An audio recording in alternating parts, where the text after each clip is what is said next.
Hi everyone, my name is Maddie Anderson. Welcome to the 4th episode of my show, Top Rope Squishy. We have a lot to cover, but before we begin, please subscribe and like below. Let's start talking about Fight for the Fallen. Last week, Cody defended his belt against Sonny Kiss. It was an amazing match. Sonny Kiss had one-of-a-kind entrance, and then during the match, one of my favorite parts, Sonny pulled off a crossroads on Cody, but he couldn't win. So Cody decided that he was going to retain the belt by pulling off his own finisher on Sonny, and that was the end of the match. Great match overall, great starter. Then came FTR and Lucha Bros.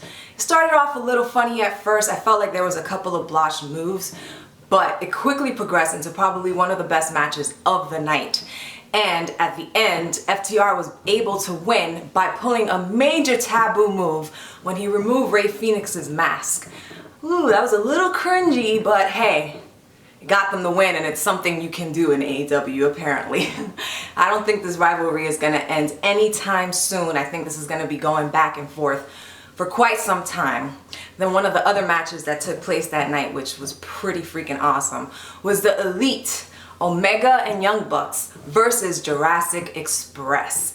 At first, Omega wasn't taking Marco's stunt too seriously, but as the match progressed, he saw he had to get a little more serious with this whole matchup. However, I wasn't surprised that Omega and the Young Bucks won in the end. Jurassic Express has had quite a good run of wins, but come on, we're talking about the Elite. However, Omega definitely showed a little heel side, so I think that's going to be coming pretty soon. I see Omega turning heel pretty soon.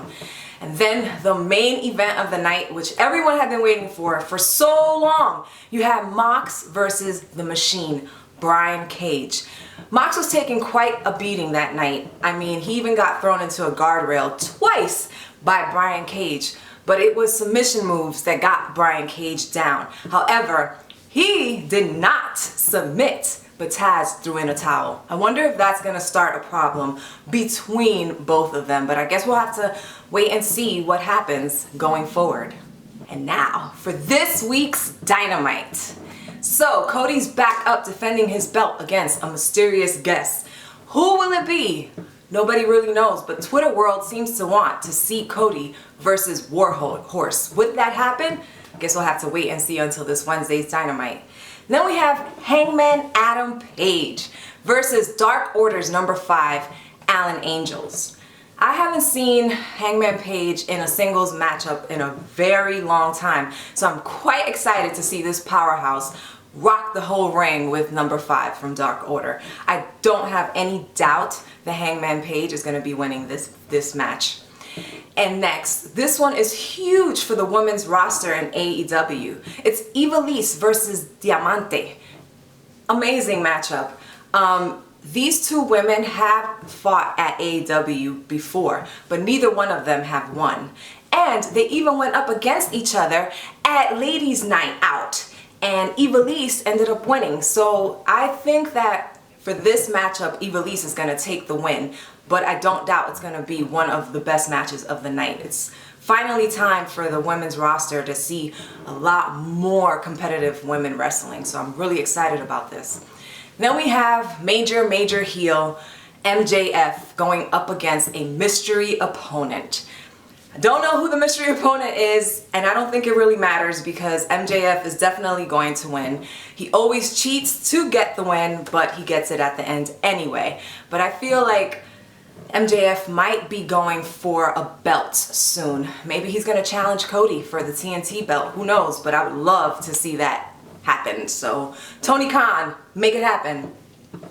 Then we have the Young Bucks versus Butcher and the Blade. So at Fight for the Fallen, the Young Bucks was able to retrieve FTR's truck back from Butcher and the Blade, but to do so, they had to kick their asses, which prompted this matchup for this Wednesday's Dynamite.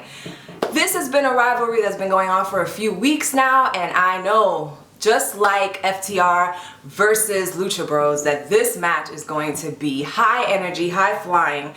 It's going to be insane. However, Young Bucks is definitely going to take it. They've lost last time, so I see them winning this one.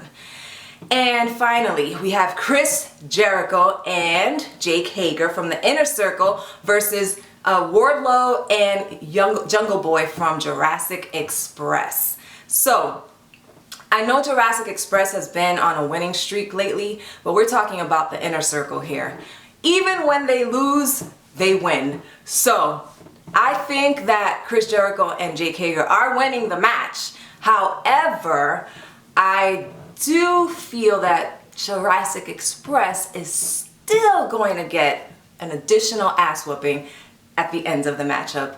In true Inner Circle fashion, it wouldn't be Inner Circle if they didn't do that. And now for a little bit of top news. Nyla Rose, she showed up who her manager was on Fight for the Fallen, and as many people had guessed, it was Vicky Guerrero. So, I think she's gonna make a great heel manager. However, it's gonna be so cringe-worthy when she comes out and starts screaming, "Excuse me." But I am excited to see what she's gonna do for Nyla Rose, especially since I'm so ready for Nyla to go for a belt again. And people, that is my show. Please don't forget to subscribe and like below. And please follow me on Twitter at Top Rope Squishy. That's it. I'm out. Hope you enjoyed it.